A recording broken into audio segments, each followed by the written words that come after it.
গল্পের শুরুতে আমরা দেখি একটি মেয়ে রাস্তায় শুয়ে আছে। তার উদ্দেশ্য নিজের জীবন শেষ করা। কিছুক্ষণ পরই সেই রাস্তায় একটি গাড়ি আসে। গাড়িটিকে নিজের দিকে আসতে দেখে মেয়েটি ভয় পেয়ে যায়। মৃত্যুর কষ্টের কথা ভাবতে ভাবতে সে তার ইচ্ছে বদলে ফেলে এবং তাড়াতাড়ি রাস্তা থেকে উঠে পাশে চলে যায়। গাড়ির চালক মেয়েটিকে দেখার পরেও থামে না, যেন কিছুই দেখেনি, এমনভাবে সোজা চলে যায়। মেয়েটির নাম লিসা। লিসার জীবন একদম ঠিকঠাক চলছে না। আসলে আজ তার মেয়ের জন্মদিন, কিন্তু দুর্ভাগ্যবশত তার মেয়ে এখন এই পৃথিবীতে নেই। যে গাড়িটা কিছুক্ষণ আগে লিসাকে রেখে চলে গিয়েছিল একটু পরে আবার লিসার কাছে ফিরে আসে। গাড়ির ভিতরে থাকা লোকটির নাম অ্যাডাম। অ্যাডাম লিসাকে জিজ্ঞেস করে, তুমি ঠিক আছো? লিসা বলে, হ্যাঁ আমি ঠিক আছি, আমার কিছু হয়নি। অ্যাডাম বলে, এই জায়গাটা খুব নির্জন, শহর এখান থেকে অনেক দূরে, তুমি চাইলে আমি তোমাকে লিফট দিতে পারি। লিসা রাজি হয়ে যায় এবং গাড়িতে উঠে বসে। পথে যেতে যেতে অ্যাডাম লিসাকে জিজ্ঞেস করে, তুমি একাই নির্জন জায়গায় কি করছিলে? লিসা উত্তর দেয়, আজ আমার মেয়ের জন্মদিন, তাই তাকে খুব মনে পড়ছে, কিন্তু দুর্ভাগ্যবশত সে আর বেঁচে নেই। এখন আমি একদম একা, এই পৃথিবীতে কেউ নেই। লিসার কথা শুনে অ্যাডাম বলে, তাহলে এই কারণেই তুমি রাস্তার মাঝখানে মরার জন্য শুয়েছিলে?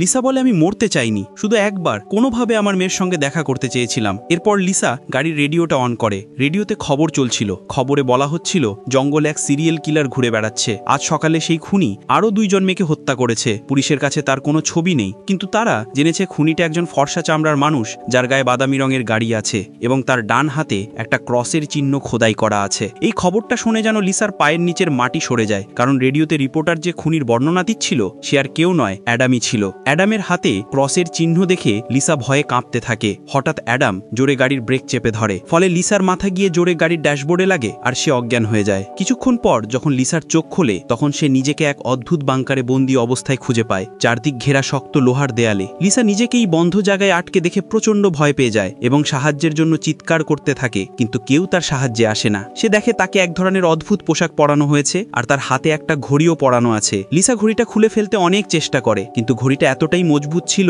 যে সেটা তার হাত থেকে খুলতে পারে না। শেষমেশ যখন সে বুঝতে পারে যে এখান থেকে বেরোনো অসম্ভব, তখন ক্লান্ত ও অসহায় হয়ে একটা কোণে বসে কাঁদতে থাকে। ঠিক তখনই হঠাৎ সেই চেম্বারের দরজাটা খুলে যায়। লিসা দেখলো দরজার অপর পাশে একটা সুড়ঙ্গ আছে। সেই সুড়ঙ্গের শেষ প্রান্ত থেকে একটা আলো দেখা যাচ্ছিল। লিসা বুঝতে পারলো যদি এই জায়গা থেকে বের হতে হয় তবে ওই সুড়ঙ্গ দিয়েই যেতে হবে। এটা ভেবে লিসা খুশি হয়ে গেল যে অবশেষে সে মুক্তির পথ পেয়েছে। কিন্তু ঠিক তখনই যখন সে সুড়ঙ্গের ভেতরে ঢুকলো, পিছনের চেম্বারের দরজাটা হঠাৎ করে নিজে থেকে বন্ধ হয়ে গেল। এটা দেখে লিসার নিঃশ্বাস বন্ধ হয়ে এলো। সে বুঝতে পারলো এখন সে আগের থেকেও বেশি ভয়ঙ্কর জায়গায় আটকে গেছে। হঠাৎ তার হাতে বাঁধা ব্রেসলেট থেকে একটা অ্যালার্ম বাজতে শুরু করলো আর তাতে 11 মিনিটের টাইমার সেট হয়ে গেল। এটা দেখে লিসা বুঝে গেল তাকে 11 মিনিটের মধ্যে এখান থেকে বের হতে হবে, না হলে সে চিরদিনের জন্য এখানেই আটকে যাবে। এই ভাবনা মাথায় আসতেই লিসা হাত পা ব্যবহার করে রেঙে রেঙে সেই আলোর দিকে এগোতে শুরু করলো। কিন্তু যতই সে আলোর কাছে যাচ্ছিল, সামনে থাকা সুড়ঙ্গের দরজাটা ধীরে ধীরে বন্ধ হতে শুরু করলো। এটা দেখে লিসা আরো দ্রুত এগিয়ে গেল, কিন্তু যখন সে দরজার একদম কাছে পৌঁছলো তখন দরজাটা পুরোপুরি বন্ধ হয়ে গেছে। লিসা বুঝতে পারছিল না এখন কি করবে। সে চিৎকার করে কাঁদতে লাগলো। তখন তার চোখে পড়লো দরজার পাশে দিয়ে একটা খুব সরু সুড়ঙ্গ, কিন্তু সেটা এতটাই সরু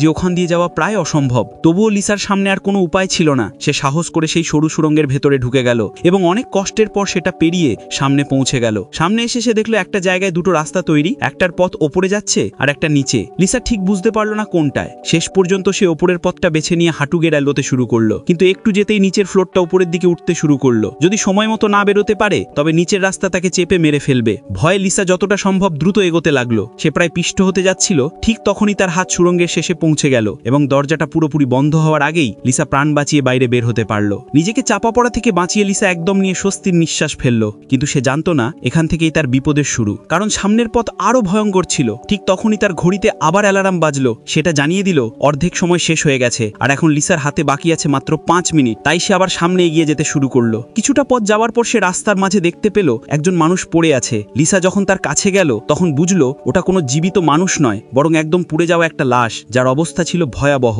লাশটার হাতে বাঁধা ছিল ঠিক লিসার মতোই একটা ঘড়ি। লিসা তখনই বুঝে গেল এই মানুষটাও তার মতোই টানেল থেকে বেরিয়ে আসার চেষ্টা করেছিল, কিন্তু বাঁচতে পারেনি। অর্থাৎ এখান থেকে বের হনো প্রায় অসম্ভব। লাশটা দেখে লিসার বেঁচে থাকার শেষ আশাটুকু যেন ভেঙে গেল। তবুই কোনোভাবে নিজেকে সামলে সে লাশটাকে সরিয়ে সামনে এগোতে থাকলো। এবার যখন সে নিজের ঘড়ির দিকে তাকালো, দেখলো হাতে মাত্র 2 মিনিট বাকি। তাই সে আরো দ্রুত যেতে শুরু করলো। ঠিক তখনই হঠাৎ কিছু মজবুত লোহার দণ্ড তার সামনে নেমে এসে পথ আটকে দিল।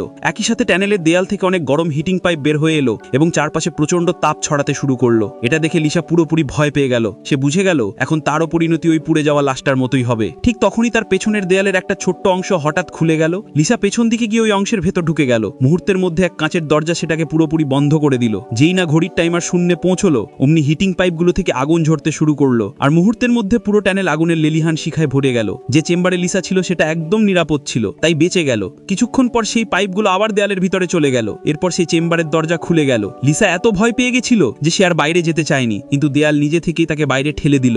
বাইরে আসার সঙ্গে সঙ্গে লিসার ঘড়িতে আবার 11 মিনিটের টাইমার সেট হয়ে গেল। লিসা কিছুটা এগোতেই দেখলো ট্যানেলের ছাদ নিচে নেমে আসছে, একেবারে তার শরীরের সঙ্গে লেগে গেছে। কেবল একটু যাবার মতো অল্প জায়গা বাকি। এখন সে পুরোপুরি অসহায়, কান্নায় ভেঙে পড়ল। তার চোখ ঘড়ির দিকে পড়তেই দেখে সময় ক্রমশ শেষ হয়ে যাচ্ছে, অর্থাৎ আরো 11 মিনিট পর আবার আগুন এসে পুরো ট্যানেল পুড়িয়ে দেবে। সে ভাবলো এত ভয়ানক মৃত্যু অপেক্ষা করার থেকে বরং শেষবার চেষ্টা করে দেখা যাক, হয়তো বাঁচার কোনো রাস্তা পাওয়া যাবে। তাই সাহস নিয়ে আবার পিঠের ওপর শুয়ে হাতের ভর দিয়ে সামনে এগোতে শুরু করলো। কিছুটা যাবার পর ট্যানেল শেষ হয়ে গেল, আর সামনে দেখা গেল একটা বিশাল বড় পানির ট্যাঙ্ক। লিসা তখন খুব ক্লান্ত, তৃষ্ণায় কাহিল। সে শুয়ে থেকে হাতের সাহায্যে পানি খেয়ে তৃষ্ণা মেটালো। এবার ঘড়ির দিকে তাকিয়ে দেখলো মাত্র 8 মিনিট বাকি। পানির বাইরে কোনো পথ দেখা যাচ্ছে না, তাই গভীর শ্বাস নিয়ে সে পানির ভিতরেই ডুব দিল। ভেতরে গিয়ে দেখলো ট্যাঙ্কটা বিশাল। সে কিছুই বুঝতে পারছিল না। সে এদিক ওদিক ঘুরে বের হবার পথ খুঁজছিল, কিন্তু কোনো পথই পেল না। আর ওই দিকের যে পথ দিয়ে সে ঢুকেছিল সেটাও এখন বন্ধ হয়ে গেছে। এখন তার নিঃশ্বাসও বন্ধ হয়ে আসছিল। ঠিক তখনই ট্যাঙ্কের ওপরের দিক থেকে একটা দরজা খুলে গেল। লিসা তাড়াতাড়ি সেই দরজা দিয়ে ওপর দিকে বেরিয়ে এলো। বাইরে বেরিয়ে আসতেই সে জোরে জোরে শ্বাস নিতে লাগলো এবং সামনে এগিয়ে যেতে লাগলো। কিন্তু লিসা খুব ক্লান্ত হয়ে পড়েছিল। সামনে এগোনো তার পক্ষে খুবই কঠিন হয়ে উঠেছিল। আর কিছুক্ষণ পরেই প্রচন্ড ক্লান্তির কারণে সে মাঝপথেই ঘুমিয়ে পড়ল। হঠাৎ তার কানে কারোর চিৎকার করার শব্দ ভেসে আসলো। কেউ একজন সাহায্যের জন্য চিৎকার করছিল। সেই শব্দ শুনে লিসার ভেতরে বাঁচার একটা নতুন আশা জেগে উঠল। তাই সে দ্রুত সেই আওয়াজের দিকে যেতে শুরু করলো। ঠিক তখনই হঠাৎ তার পায়ের নিচে একটা দরজা খুলে গেল। তার নিচে ফুটন্ত অ্যাসিডে ভর্তি একটা গর্ত ছিল। সে অল্পের জন্য সেই অ্যাসিডে পড়ে যাওয়া থেকে বেঁচে গেল। ওই অ্যাসিড এতটাই ভয়ঙ্কর ছিল যে শক্ত লোহাও কয়েক সেকেন্ডে গলে যেত। লিসা দ্রুত নিজের জামা থেকে একটা টুকরো ছিঁড়ে সেটা অ্যাসিডে ডুবিয়ে পরীক্ষা করলো। কয়েক সেকেন্ডের মধ্যে কাপড়টা পুরো কালো ছাই হয়ে গেল। এটা দেখে লিসা খুব সতর্ক হয়ে এগোতে লাগলো। সে হাত এবং পা গর্তের ধারে রেখে আস্তে আস্তে পার হচ্ছিল।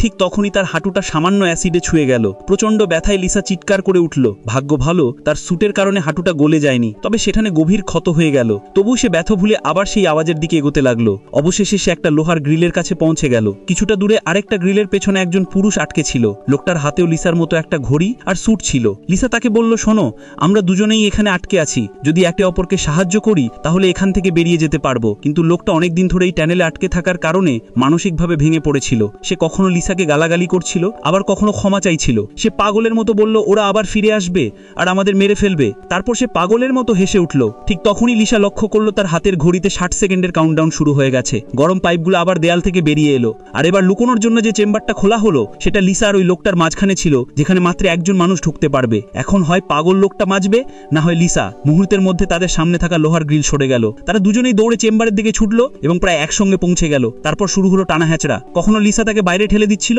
কখনো সে লিসাকে ধাক্কা মারছিল। শেষ মুহূর্তে লিসা তাকে লাথি মেরে বাইরে ফেলে দিল। সে পা দিয়ে লিসাকে টেনে বের করার চেষ্টা করলো। ঠিক তখনই 60 সেকেন্ড শেষ হয়ে গেল এবং চেম্বারের কাঁচের দরজা বন্ধ হয়ে তার হাত কেটে ফেললো। লোকটা ব্যথায় চিৎকার করে উঠল। লিসার চোখ লোকটার কাটা হাতে পড়তেই সে একটা ট্যাটু দেখতে পেল, ক্রস চিহ্নের ট্যাটু। এটা দেখেই লিসা বুঝে গেল যে এই লোকটাই সেই সিরিয়াল কিলার অ্যাডাম, যে তাকে গাড়িতে অজ্ঞান করেছিল। এখন লিসার সব বিভ্রান্তি দূর হয়ে গেল। এতক্ষণ সে ভেবেছিল অ্যাডামই তাকে এখানে বন্দি করে রেখেছে, কিন্তু আসলে অ্যাডাম নিজেই এখন মৃত্যুর মুখে আটকে পড়েছিল। এমন সময় লিসার ঘড়ির 11 মিনিট পূর্ণ হয়ে গেল, আর সেই হিটিং পাইপ থেকে বের হওয়া ভয়ঙ্কর আগুন কয়েক সেকেন্ডের মধ্যেই অ্যাডামকে ছায়ে পরিণত করল। নিজের চোখের সামনে অ্যাডামের এত ভয়ানক মৃত্যু দেখে লিসা ভয় পেয়ে কাঁপতে লাগলো। কিছুক্ষণ পর সেকশনের ভেতরকার ছোট সুড়ঙ্গ দিয়ে এক রোবট বেরিয়ে এলো। দেখতে যেন একটা ভয়ঙ্কর খুলির মতো রোবট, কিন্তু রোবটটি লিসাকে কোনো ক্ষতি করল না, বরং তার অ্যাসিডে পুড়ে যাওয়া হাঁটুর ক্ষতটা সারিয়ে দিল। লিসা তখন রোবটটিকে জিজ্ঞেস করল, তুমি কে? আমাকে এখানে কেন এনেছো? উত্তরে রোবটের মুখ থেকে একটা টুল বের হয়ে এলো, যা লিসার শুটের সঙ্গে সংযুক্ত হয়ে গেল। সেই টুলের সাহায্যে লিসার মস্তিষ্কে ফ্ল্যাশব্যাক ফিরে এলো। যখন সে গাড়িতে অ্যাডামের সঙ্গে ছিল তখন সে অ্যাডামের আসল রূপ জানতে পেরে তার সঙ্গে ঝগড়া করে ফেলে। ঝগড়ার সময় অ্যাডাম ছুরি দিয়ে লিসার বুকে আঘাত করে এবং তাকে গাড়ি থেকে ছুঁড়ে ফেলে দেয়। সেই মুহূর্তে লিসা আকাশ থেকে নিজের দিকে আসতে থাকা এক সাদা আলো দেখতে পায়। তারপর লিসা আবার বর্তমান সময়ের চেতনায় ফিরে আসে। এবার সে বুঝতে পারে যে ওই এলিয়েনরাই ছিল যারা অ্যাডামের মতো দানবের হাত থেকে তার জীবন বাঁচিয়েছিল এবং তাকে এখানে এনেছিল। কিন্তু কেন এনেছিল সেটা না বলেই রোবটটি চলে গেল। লিসা এখন বুঝতে পারে যারা তাকে এখানে এনেছে তারা তাকে মারতে চায় না, বরং এই ভয়ানক গেমটা শেষ করতে হবে, তাহলেই সে এখান থেকে বেরোতে পারবে। সে চেম্বার থেকে বেরিয়ে পড়ল। মেঝেতে অ্যাডামের কাটা হাত পড়েছিল। সেই হাতে থাকা টাইমারের নিচে কিছু অদ্ভুত চিহ্ন দেখা গেল। লিসা চিহ্নগুলোর অর্থ বোঝার চেষ্টা করছিল। ঠিক তখনই একটা ঘূর্ণায়মান পাখা তার দিকে এগিয়ে এলো। সেটা দেখে সে প্রাণ বাঁচাতে পিছিয়ে গেল এবং ওপরের একটা গর্ত দিয়ে সুড়ঙ্গে উঠে গেল। হঠাৎ সে শুনতে পেল সুড়ঙ্গের ওপরের দিক থেকে কেউ হাঁটছে। পায়ের আওয়াজটা এক জায়গায় থেমে গেল। তারপর সুড়ঙ্গের ঢাকনা খুলে সেখান থেকে এক ভয়ঙ্কর প্রাণী নেমে এলো। দেখতে মানুষের মতো হলেও সে পশুর মতো গর্জন করছিল। তার শরীর পুড়ে ছাই হয়ে গিয়েছে। চোখ দুটো সাদা পাথরের মতো জ্বলজ্বল করছে। লিসার দৃষ্টি তখন তার কাটা হাতে পড়ে। সেটা দেখে সে বুঝে ফেলে এ আর কেউ নয়, অ্যাডামই, যে পুড়ে গিয়ে এখন এক দানবে পরিণত হয়েছে। অ্যাডাম এখন লিসাকে হত্যা করতে চায়। অ্যাডামের চোখ পুড়ে গিয়েছে বলে সে দেখতে পায় না, কিন্তু শুনতে পারে। তাই লিসা নিঃশব্দে ধীরে ধীরে এগোতে থাকে। কিন্তু তখন হঠাৎ তার ঘড়িটা মাটিতে পড়ে একটা শব্দ হয়। শব্দটা শুনে অ্যাডাম ক্ষিপ্ত হয়ে তার দিকে ছুটে আসে। লিসা প্রায় তার হাতে ধরা পড়তে যাচ্ছিল, ঠিক তখনই সে একটা সরু সুড়ঙ্গের ভেতর দিয়ে পার হয়ে যায়। অ্যাডাম কিছুই দেখতে না পারায় সেই জায়গা পার হতে পারে না। লিসা সুড়ঙ্গ পেরিয়ে এমন একটা জায়গায় পৌঁছায় যেখানে তার সামনে দুটো রাস্তা। কোনটাতে যাবে বুঝতে পারে না। অনেক চিন্তার করার পর আন্দাজে বাম দিকে সুড়ঙ্গে ঢুকে পড়ে। সুড়ঙ্গের বাইরে একটা ঘর, চারপাশে কাচের দেয়াল। দেয়ালের উপর তার জন্ম থেকে শুরু করে তার নিজের মেয়েকে জন্ম দেওয়ার মুহূর্ত পর্যন্ত সব স্মৃতি ভেসে উঠছে। সে দেখে কেমন করে নিজের অবহেলার কারণে তার মেয়ের মৃত্যু হয়েছিল। এই দৃশ্য দেখে লিসা কান্নায় ভেঙে পড়ে। আর ঠিক তখনই সে দেখে ছাদের দিক থেকে অ্যাডাম আবার তার দিকে নেমে আসছে। কিন্তু লিসা কোনোভাবে তার কাছ থেকে পালিয়ে আরেকটি সুড়ঙ্গে পৌঁছে গেল। সেখানে পৌঁছে সে এমন কিছু দেখল যা দেখে তার আনন্দের সীমা রইল না। সে দেখল সেই সুড়ঙ্গের শেষে নীল আকাশ ঝলমল করছে। মুক্তিকে এত কাছে থেকে দেখে লিসার মনে আবার নতুন করে সাহস ফিরে এলো। কিন্তু সেই সুড়ঙ্গ পার হতে হলে তাকে একটি কাঁটাযুক্ত পথ দিয়ে যেতে হবে। এখন হাতে মাত্র 60 সেকেন্ড বাকি। এর পরের মুহূর্তেই দেয়াল থেকে বেরিয়ে এলো গরম হিটিং পাইপ, যা 60 সেকেন্ড শেষ হতেই পুরো জায়গাটিকে আগুনে ভরে দেবে। লিসা সময় নষ্ট না করে কাঁটাযুক্ত তারের নিচ দিয়ে যেতে শুরু করলো। সেই ধারালো তারগুলো তার পিঠে গেঁথে গিয়ে তাকে মারাত্মকভাবে জখম করে দিল। পিঠ থেকে প্রচুর রক্ত বেরোতে লাগলো, কিন্তু লিসা নিজের কষ্টের পরোয়া না করে ধীরে ধীরে আকাশের দিকে এগিয়ে চলল। এদিকে পেছনে সুড়ঙ্গে একটি চেম্বার খুলে গেল, যেখানে অ্যাডাম দ্রুত লুকিয়ে পড়ল। কিছুক্ষণের মধ্যেই আগুনের স্রোত আসতে চলেছে। রক্তে ভেজা লিসা প্রাণপণে বাইরে বেরিয়ে আসার চেষ্টা করছিল, কিন্তু অতিরিক্ত রক্তক্ষরণের কারণে তার পক্ষে আর হাঁটা কঠিন হয়ে পড়ল। চোখ ঝাপসা হয়ে আসছিল। ঠিক তখনই 60 সেকেন্ড শেষ হয়ে গেল এবং মুহূর্তের মধ্যেই সেখানে আগুনের বৃষ্টি শুরু হলো। আগুনের ঢেউ লিসাকে গ্রাস করার আগেই তার ঠিক নিচে একটি দরজা খুলে গেল, আর সে নিচে এক চেম্বারে পড়ে অজ্ঞান হয়ে গেল। কিছুক্ষণ পর যখন লিসার জ্ঞান ফিরল, সে দেখল সে আবার সেই একই জায়গায় ফিরে এসেছে যেখান থেকে সে যাত্রা শুরু করেছিল। অর্থাৎ এতক্ষণ যা কিছু সে করেছে সব বৃথা। এটা দেখে লিসা পুরোপুরি ভেঙে পড়ল।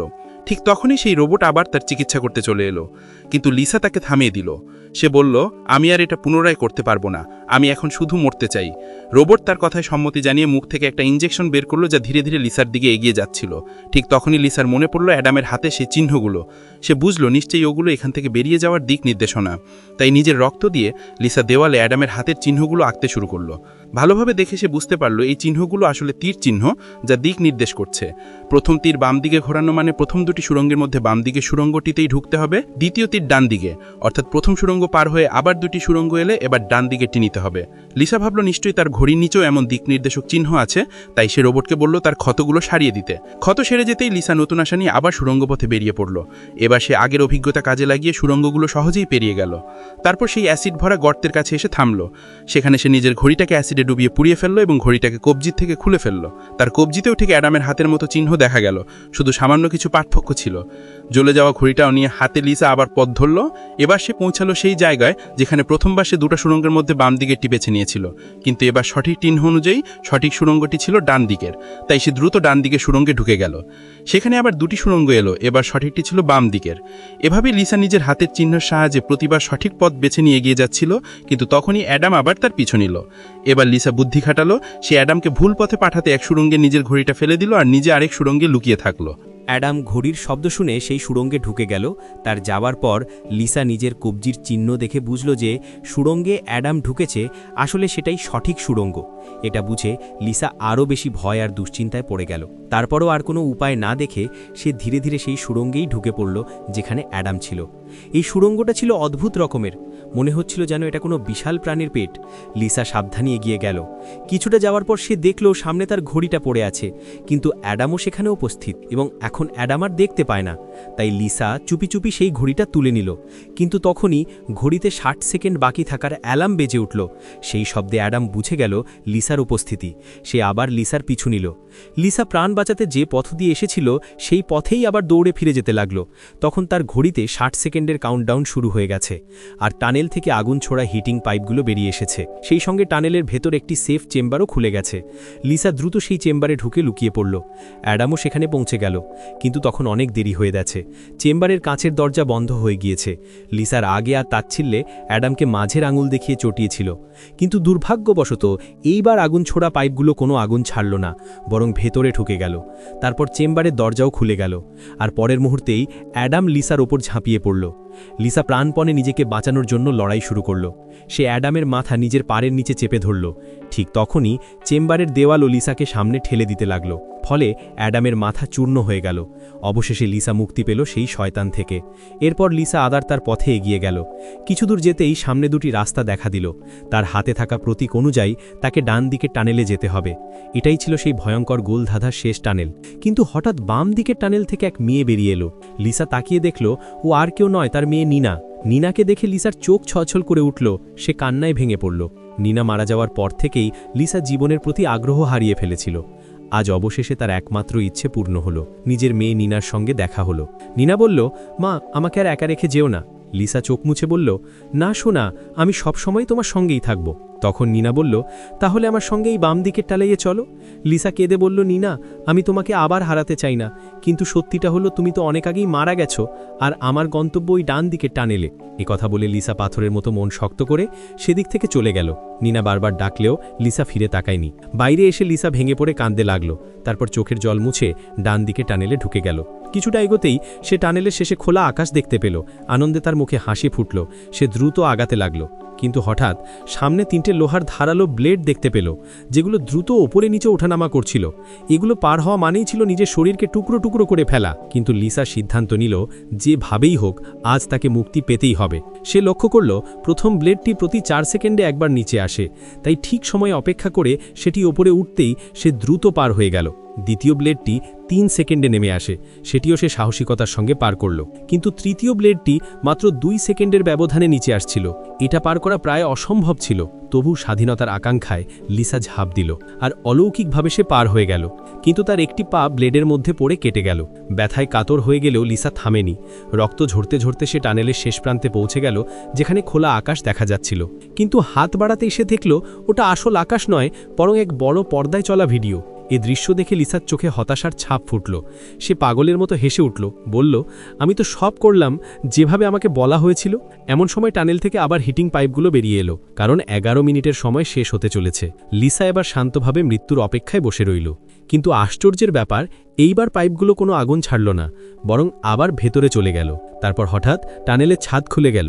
তীব্র আলো লিসার গায়ে পড়ল, আর তার দেহ আস্তে আস্তে উপরে উঠতে লাগল।